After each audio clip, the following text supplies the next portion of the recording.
মাতৃত্বকালীন অবস্থায় শকুন্তলার প্রতি রাজা দুষ্যন্ত যেমন আচরণ করেছিলেন, সীতার ক্ষেত্রেও শ্রীরামচন্দ্র একই রকম ব্যবহার করেছেন। কি অসহায় নারী! শুধুমাত্র নিজেদের সিংহাসন অক্ষত রাখতে প্রজানরঞ্জনের জন্য বারে বারে শকুন্তলা সীতাদের ব্যবহার করেছেন দুষ্যন্ত শ্রীরামচন্দ্র। এই কথা বলতে বলতে হৃদয়ের মধ্যে আরেক নারীর বেদনার কথা মনে পড়ে যায়। ঝড় উঠে যার জন্ম বৃত্তান্ত নাকি রহস্যে ঢাকা পড়ে আছে, এমনকি যে নারীর কথা বলতে চাই, যাকে জীবন সঙ্গী নির্বাচনেও কোনো স্বাধীনতা দেওয়া হয়নি। বুদ্ধিজীবীদের মস্তিষ্ক প্রসূত অমোঘ নিয়ম তাকে মাথা পেতে মেনে নিতে হয়েছিল। শুধু তাই না, যে নির্দিষ্ট নিয়মে পুরুষ তাকে জয় করেছিল, তার গলায় তাকে মালাও দিতে হয়েছিল। তার থেকে বড় কথা, একজন নারী তার হৃদয়ের সমস্ত সম্পদ নিয়ে সেই পুরুষকে ভালোবেসেছিল, অথচ সেই পুরুষ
এজন্য আমাদের কারো দুঃখ করা উচিত নয়। আমাদের ভাগ্য লিখি। আমি ভাগ্যের দোহাই মানি, ভাগ্যের দোহাই পুরুষত্বের কলঙ্ক।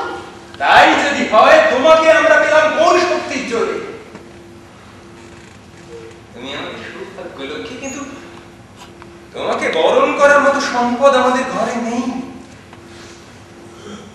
তাই পঞ্চ ভাই হৃদয় কমল নিবেদন করে অর্চনা করছে তোমার। এই পূজা তুমি গ্রহণ করো। আশ্চর্য তোমার যুক্তি!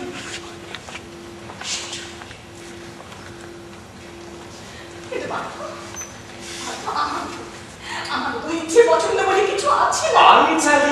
পাঞ্চালিক কারণে যে ফুল ফোটে, তার বুকে যেমন মধু থাকে, তেমনি ভুবন আলো করা যে নারী, তার বুকেও থাকে প্রেম।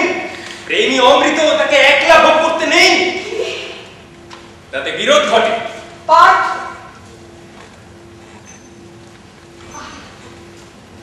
প্রেম অমৃত হয় তোমার হৃদয়ে।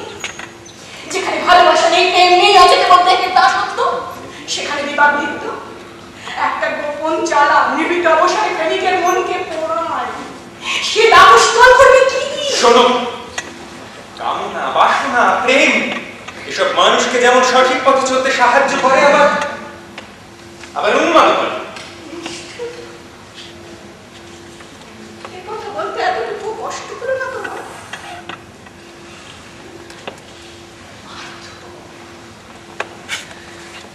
আর তো তোমার কৃষ্ণার এই দেহটাকে তোমার মায়েরা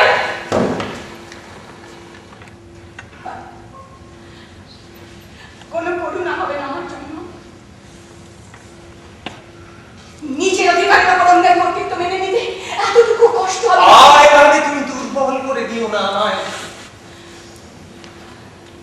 প্রেমের শক্তি দিয়ে জয় করো সব বাধা। প্রেমের ফলে আটকে রাখো পঞ্চ পাণ্ডবকে, এই অর্জুনের মিনতি। আর সহ্য করতে পারছি না তোমার।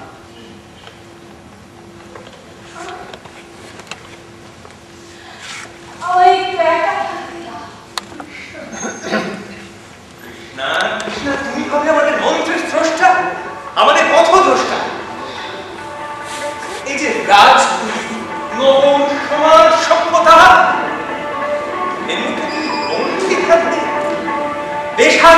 তুমি জানে তোমাকে মানায় না। ওনার আগুন, তৃষ্ণার অবৃত্তি, প্রেমের দীপ্তি, জীবনের স্ত্রী, তুমি প্রতি মুহূর্তের আনন্দ, তুমি আমাদের শপথের বাণী, নতুন জীবনের প্রত্যয়। শুধু কথা দিয়ে ভোলাচ্ছ আমায়, শুধু কথা দিয়ে ভোলাচ্ছ আমায়, নিজেকেও ভোলাচ্ছ। এভাবে ইচ্ছার বিরুদ্ধে অন্তরের সঙ্গে সন্ধি করা যায় না তখন জয়। কোনো মতে একজন নারীকে ভক্ত কন্যে পরিণত করে পাঁচজনের ব্যবহারের বস্তু করা যায় না। দ্রৌপদী ফুল তো শুধু নন্দিত করার জন্য নয়, নিবেদিত হওয়া তার অন্যতম ধর্ম। প্রত্যেকে নিজ নিজ ধর্ম অনুসারে কাজ করে, এটাই জাগতিক বিধান।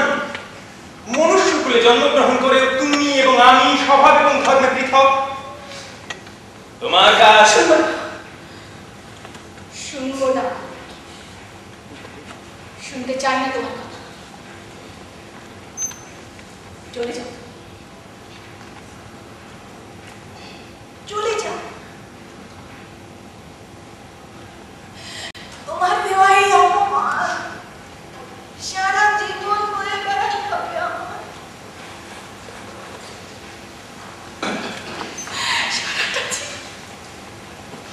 চলে যাও তুমি।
বিবাহের পর থেকে অর্জুনের প্রতিটি শব্দ মুখ বুঝে মেনে নিয়েছি। যা করতে বলেছে তাই করেছি। যাকে ভালোবাসতে বলেছে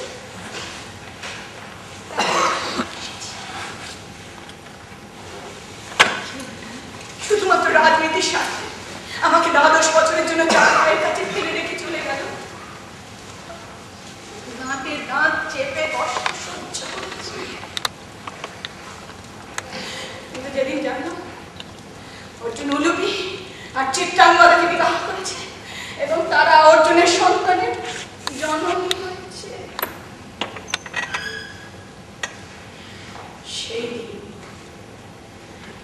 সেই দিন মনে প্রশ্ন জাগল, একনিষ্ঠতায় যদি প্রেম সে একনিষ্ঠতা অর্জুনের কথা কি চাই সে?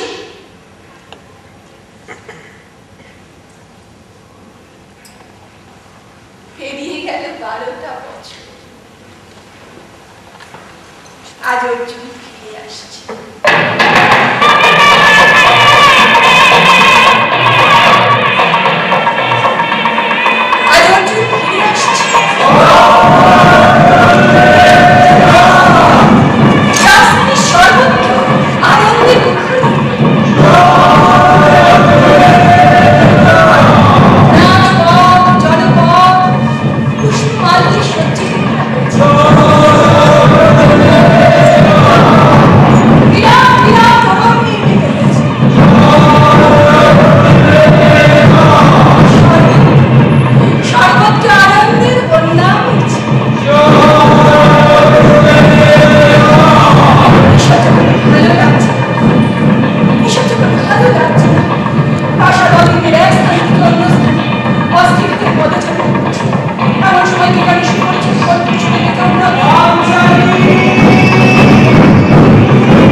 সমাপ্ত।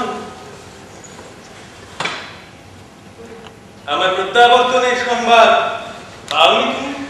তোমার প্রত্যাবর্তনের সংবাদ কে না জানে? কেমন আছো তুমি? আমার কথা জানতে যাওয়ার স্পৃহা এখনো আছে তোমার? তোমার কণ্ঠে বেদনার সুর। কেন? তুমি কি অমিতে প্রত্যাশী? অবশ্যই। তোমার আকাঙ্ক্ষা আমাকে বিস্মিত করছে। তুমি অভিমানিনী হয়ে পড়ছো কৃষ্ণা। অভিমান?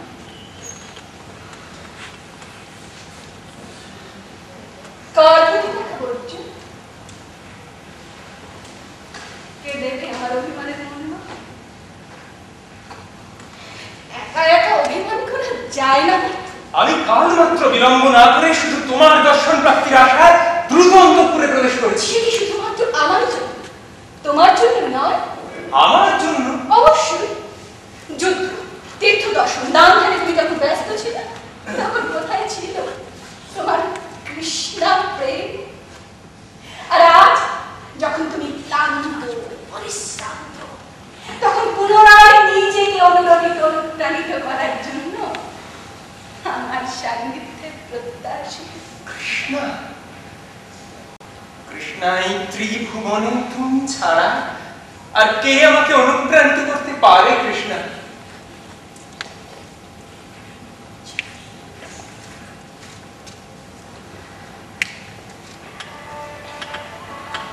জানি। আর আমার এই আজ আনন্দিত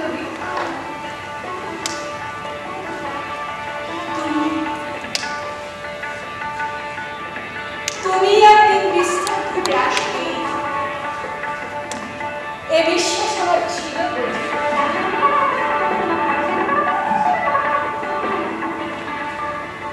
এই দ্বাদশ বৎসর, এই দ্বাদশ বৎসর আমি যে কিভাবে অতিবাহিত করেছি তা যদি তোমার উপলব্ধিতে আনতে পারতাম। স্বপ্নে তোমার কথা আমাকে অচেতন থেকে চেতন করেছে। যত স্মরণ করেছি তোমার, ততই মিলনের তীব্র বাহু আমাকে উন্মাদ করে ফেলেছে।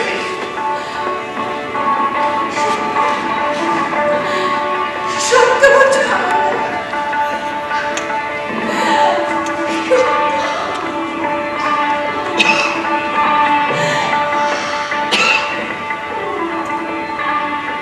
এই কথা শুনে হৃদয় জোড়া মনে হয় শান্তির সাগরে নিমজ্জিত এক রমণী। এই জন্যেই কি আমার হৃদয় এত ব্যাকুল হয়ে উঠেছিল তোমার দর্শন প্রাপ্তির অপেক্ষায়।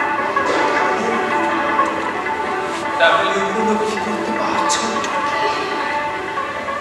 ব্যথা শুধু তুমি একা পাওনি, আমার সমস্ত শরীর জুড়েই ছিল ব্যথার বিষ। আর তোমার নারী স্পর্শ করো, অবগাহন করো আমার হৃদয়ে। কথা দাও, কথা দাও, আর কখনো কখনো রাতে নিক্ষেপিত করবে না। কথা দাও।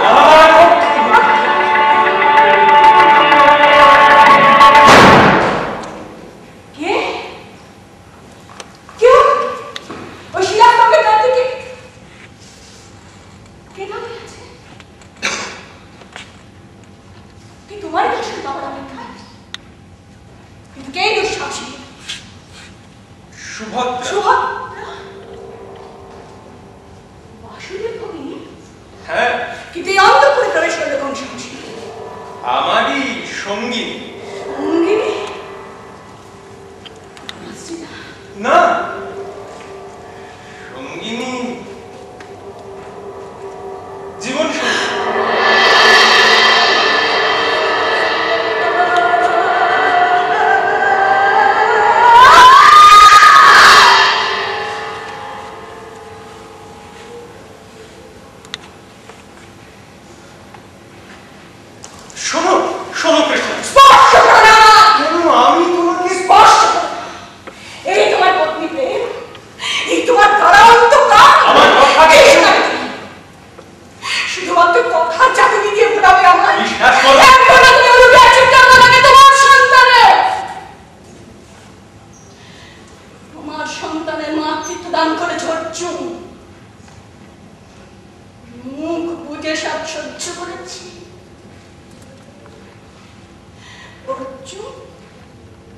আমি তো তোমার জন্য নিজেকে একটু একটু করে নিঃশেষ করে দিয়েছি।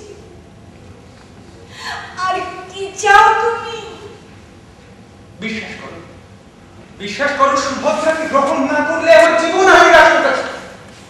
এই কথা বলতে এতটুকু সংকোচ হলো না তোমার?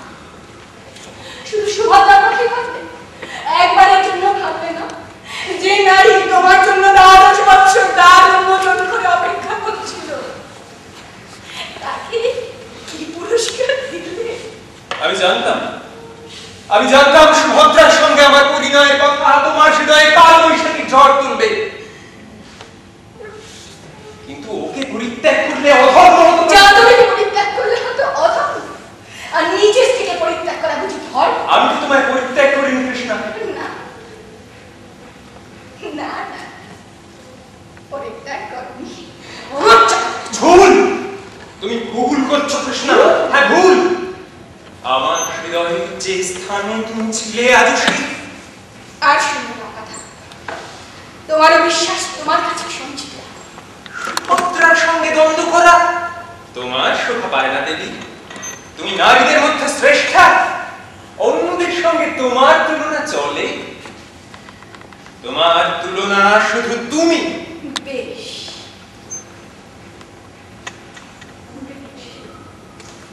যদি তাই হয় তাহলে সুভদ্রার আশা পূরণ করে তুমি যেমন ধর্ম পালন করেছো তুমি আমারও। তোমার কাছে কিছু দাবির আশা থাকতে পারে, আর তা পূরণ করা নিশ্চয়ই তোমার ধর্ম। অবশ্যই, বলো কি তোমার আশা? আমার আশা পূরণ করতে তুমি ব্যর্থ হবে অর্জুন। তোমার কথা শুনে আমার হাসি পাচ্ছে সৌমেন্দ্রে। এই ধরনীতে এমন কোন শক্তি নেই যা আমার ইচ্ছায় বাধা সৃষ্টি করতে পারে। তবুও বলছি বীর, তুমি ব্যর্থ হবে। বেশ, বলো কি তোমার আশা? দেখো পারি কিনা মেটাতে। আজ নিশিরাতের পূর্বে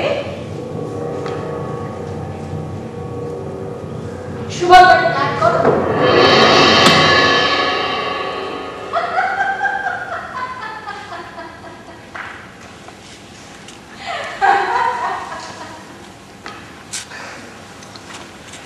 আমি জানতাম। এখন বলো ধনঞ্জয়, ধর্ম কাকে বলে? স্ত্রীর ইচ্ছা পূরণ করাই ঔষধের প্রধান ধর্ম।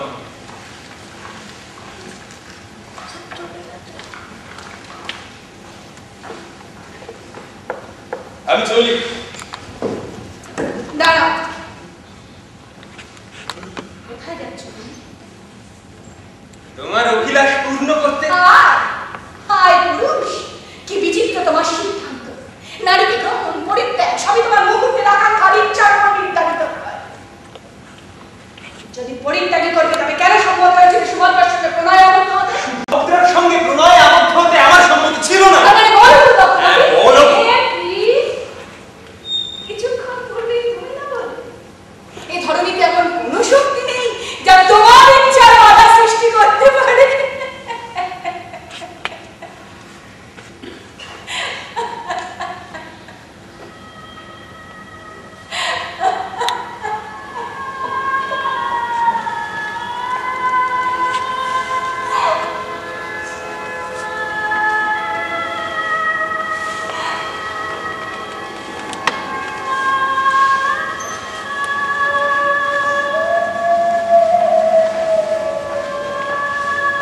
যাও, সুভদ্রাকে অন্তঃপুরে নিয়ে এসো।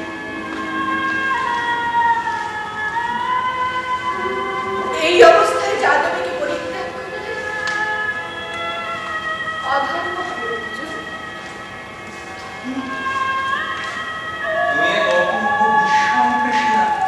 তুমি সুভদ্রার পত্নী, তাকে দর্শন করে তুমি কি কিছুই উপলব্ধি করতে পারছো না?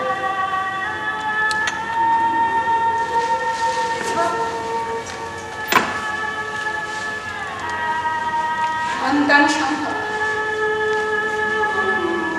একজন নারী আর একজন সন্তান সম্ভবা নারীকে আশ্রয় করা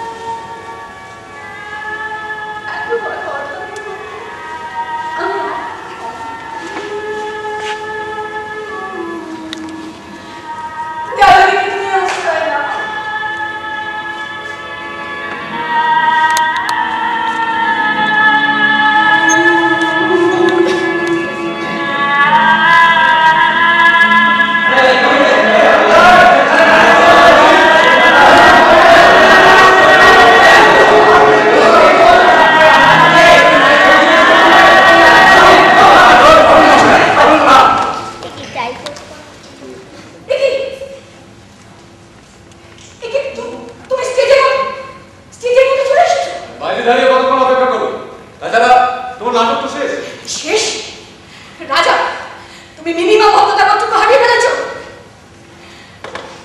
শোনো, আমার যা বলা আমি সকালে বাড়িতে বলে দিয়ে এসেছি, তবে কেন তুমি আমাকে ডিস্টার্ব করতে এখানে এসেছো? হয়নি, সব কথা বলা হয়, আসল কথাটা বলা হয়। পাপান কোথায়? পাপন, পাপন কে কে তোমার পাপা? আশ্চর্য, পাপান আমার একমাত্র সন্তান, আমার উত্তরাধিকার, আমার সব। আচ্ছা আচ্ছা, যখন এখানে আমাকে একটা ফেলে রেখে তুমি নিউ জার্সি চলে গিয়েছিলে, তখন পাপান আসছে। পাপানের আগমনের সংবাদটা সেদিন তোমার কাছে ভিত্তিহীন ছিল। তোমার বিদেশ যাত্রা আটকাবার একটা ছল চাকরি ছিল, তাই বলেছিল না? আর এখন এসেছো সেই সন্তানের ভিত্তিতে দাবি নিয়ে। হ্যাঁ, গিয়েছিলাম গিয়েছিলাম, এসে বাধ্য হয়েছিলাম। তোমাকে বিয়ে করার পর যে জীবন যাপন করছিলাম এটা হচ্ছে নিম্নমানে, আমি কিছুতে অ্যাডজাস্ট করতে পারছিলাম না। তাই একটু বেটারমেন্টের জন্য, একটা ব্রাইট ক্যারিয়ারের জন্য আমি বিদেশে চলে গিয়েছিলাম। নিজেকে, নিজের কথা ছাড়া জীবনে কারো কথা কোনোদিনও ভাবো। শোনো, তুমি তো একটা বিয়ে করছো, সেটেল করেছো, তুমি কেন কেন তুমি আমার কথাকে এখানে নিজেকে এসেছো?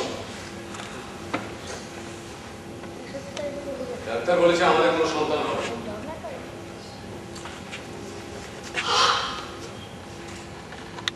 আশ্চর্য, তোমাদের সন্তান হবে না বলে তুমি আমাকে নিঃস্ব করে আমার সন্তানকে কেন নিজেকে এসেছো? ব্যাপারটা বোঝার চেষ্টা কি করো। বুঝি? পাপানের ভালোর জন্য বলছি, তার ভবিষ্যতের কথা ভেবে বলছি। আমি যেখানে চাকরি করি সেখানে আমার একটা ক্যারিয়ার তৈরি হয়েছে। আজ আমার গাড়ি, বাড়ি, টাকা, অগাধ সম্পত্তি, আমি সবকিছু পাপানকে দিয়ে যেতে চাই। মনে হয় মা হিসেবে তুমি কনসিডার করবে। আচ্ছা, এমন হতে পারে যে তুমি আমাদের সঙ্গে যেতে পারবে। ভাবলে কি তুমি আমার একটা কথা, তোমার সঙ্গে আমি ওই অসম্মানের জীবনযাপন করতে যাবো? যেও না, যেও না, যেও না। পাপানকে দিয়ে দাও, আমি নিয়ে চলে যাবো। না, পাপানকে তুমি পাবে না। পাপানকে আমি মানুষ করছি, অত্যন্ত কষ্ট করে মানুষ করছি, কষ্ট করেই করি। এখানে অনেকেই আছে যারা তোমার মতো স্বার্থপর পুরুষদের সন্তানদের মানুষ করে চলেছে, অনেক কষ্ট করেই করে চলেছে। আমার বাড়ির কাছে মহিলাটি একবার 3টে বাচ্চার সময় তাকে ফেলে রেখে রাত বেলা একটা বিয়ে করে চলে গেল। না, আমি থিয়েটার করে অনেক কষ্ট করেই আমার বাবাকে মানুষের মতো মানুষ করে তুলব।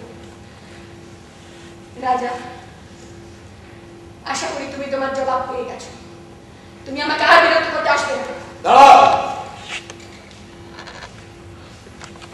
থিয়েটারের মধ্যে দাঁড়িয়ে কতগুলো নির্বিষ বিচ্ছিন্ন মানুষকে ভরসা করে যে নিরাপত্তার কথা ভাবছো, মঞ্চের বাইরে গেলে সেই নিরাপত্তা তোমার আছে তো? মানে পাপানকে নিয়ে যেভাবে আমার অগাধ টাকা রয়েছে আর এদেশে অসংখ্য সুযোগ সুবিধা রয়েছে, আমি যে কোনো একটা নেব। পাপানকে আমি নিয়ে যাবো, আমার মনে হয় তুমি ঠেকাতে পারবে।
গরমে